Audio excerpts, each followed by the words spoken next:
Tim's American Beauty was made by Robust Tools, America's premier lathe manufacturer. Quality hardened tool rests and live centers too. Robust. Built to turn wood. Enjoyed for a lifetime.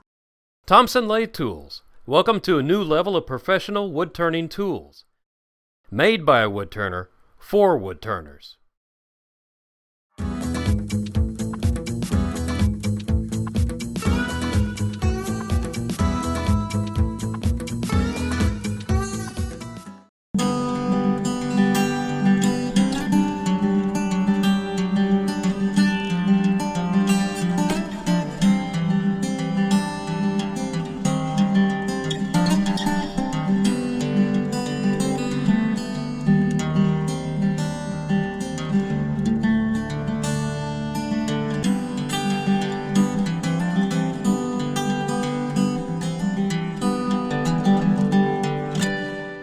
Welcome to Woodturning.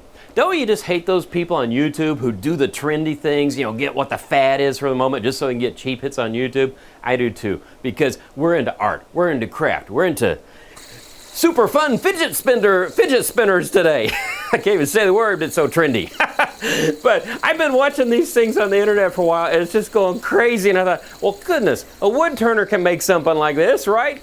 These are really cool projects to make, and it takes a little bit of funkin' to figure out how to mount this and turn things around and get it all fixed up. But this sucker goes for a long time. My best hand-turned spin is 1 minute and 15 seconds, and I'll explain to a better one, show you a better one later.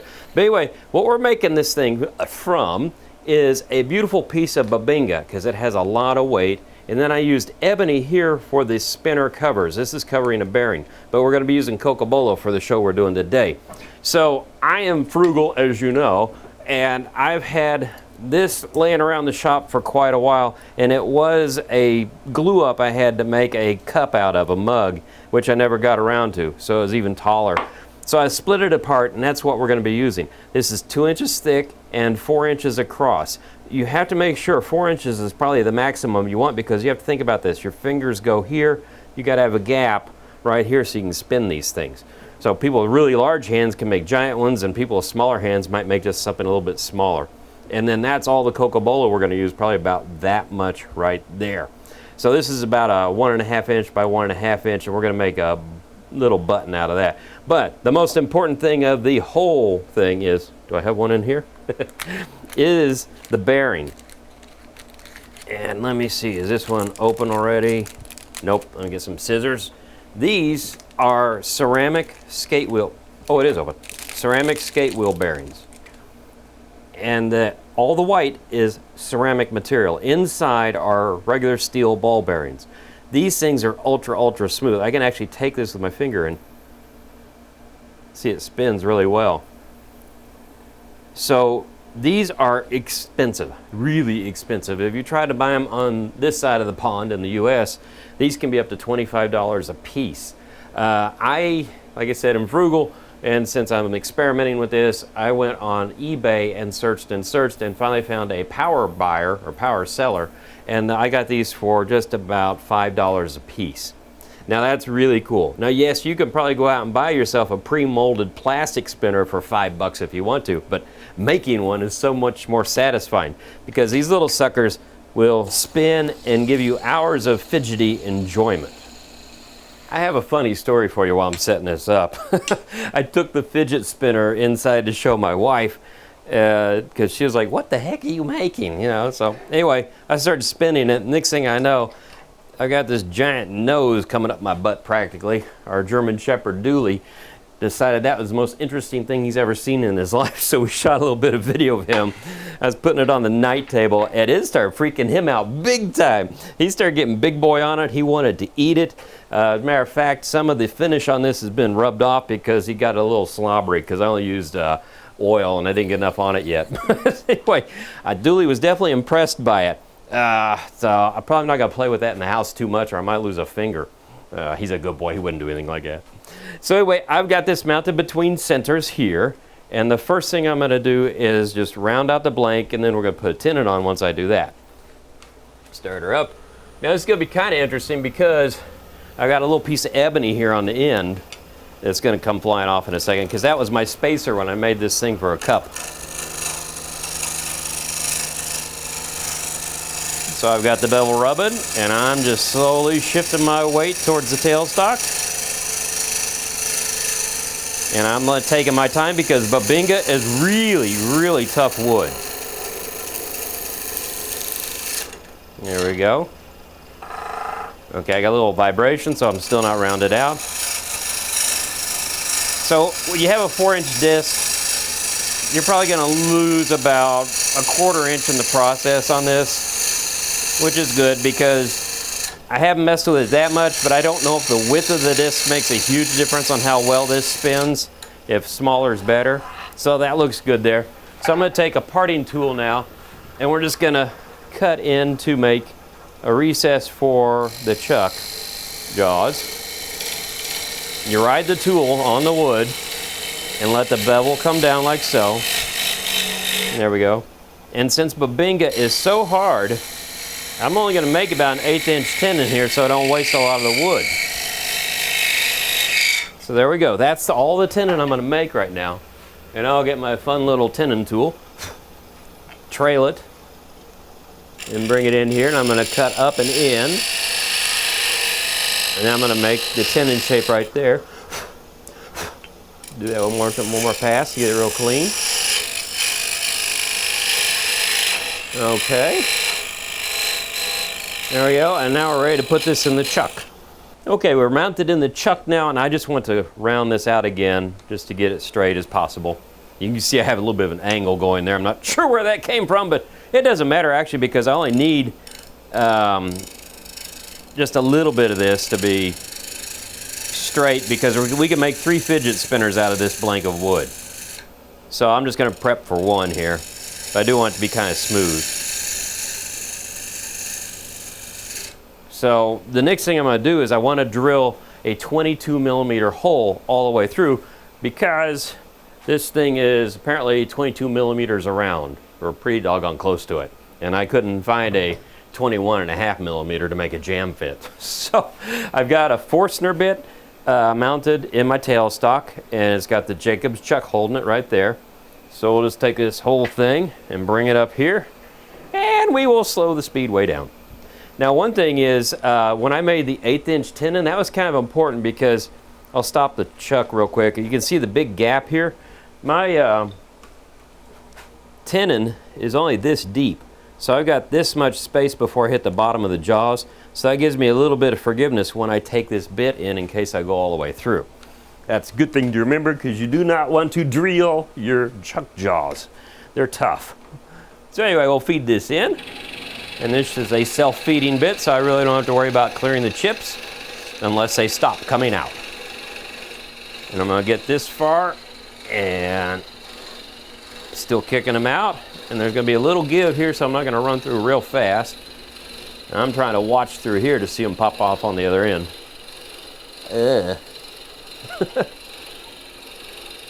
It looks pretty good right there. I'm going to turn this off because I have learned through experience, if you back that up while it's running, you go deaf. Anyway, so we've got our hole going into here. So we can slice, slice, slice and make this into 3. So the next thing I want to do is I want to take my fidget spinner, and let's see, we will take a measurement here. So it is just a little bit over a 1/4 inch thick.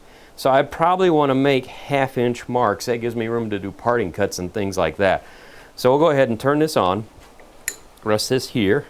We'll start with the 1 because I can't get any further over. So that's a 1/2 right there, and that's a 1/2 right there. So you can see if you're careful, over on this end, you can actually get 3 blanks out of here and make 3 fidget spinners out of this wood.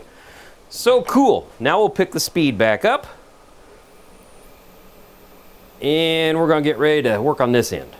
Let's see. My weapon of choice is going to be the Thompson tool parting tool. It's a 1/8 inch wide tool. I love this thing. And, you know, you might be saying something about the fact that turning small things on a big lathe is kind of funny. But the fact is that I had a small lathe for a long time. It weighed about 175 pounds.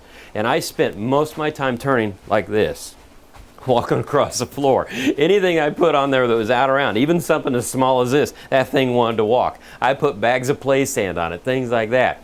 That's why when you get a lathe, especially like the American Beauty, this robust lathe is incredible. It's close to 800 pounds. It has sturdy legs. It stands on the floor. It does not wobble. There's nothing on this thing that moves, except the tailstock, which I didn't lock down when I did that.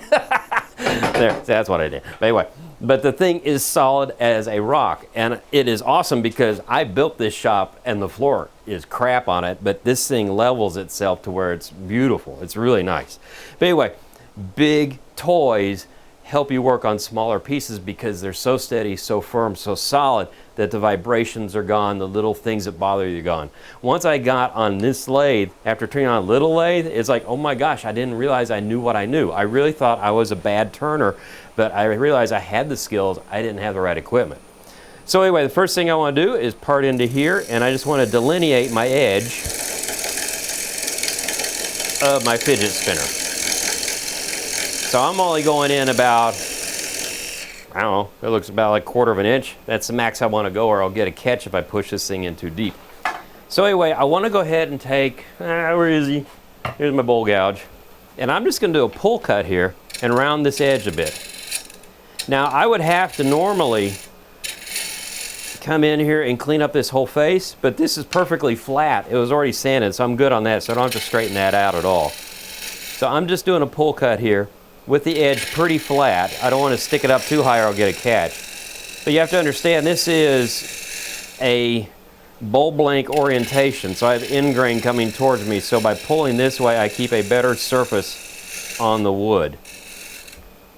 There we go. So now what I want to do is I'm going to grab some sandpaper. I'm going to sand this edge and that side. And actually, if I think about it, I could probably tweak this edge in just a little bit. That way I can go around the crown of the bead here on this piece. Because the more I can sand here, the better off I am. Because we're going to have to mount this on a jam chuck in a minute. So let me do a little bit of sanding, and then we'll be ready to part this off.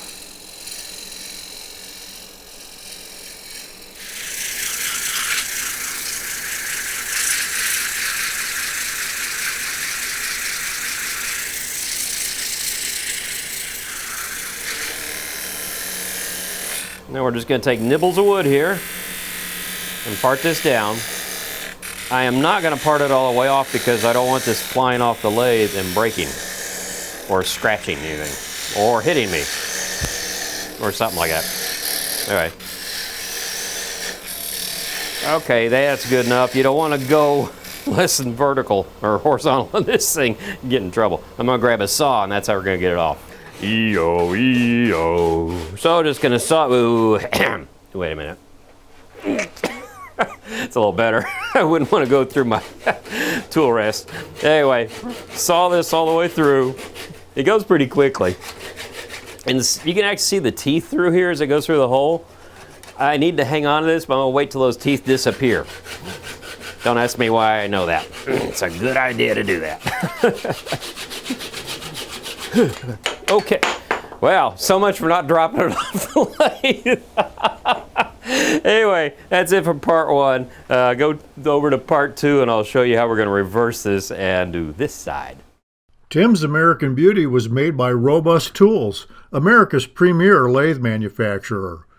Quality hardened tool rests and live centers too. Robust. Built to turn wood. Enjoyed for a lifetime. Thompson Lathe Tools. Welcome to a new level of professional wood turning tools.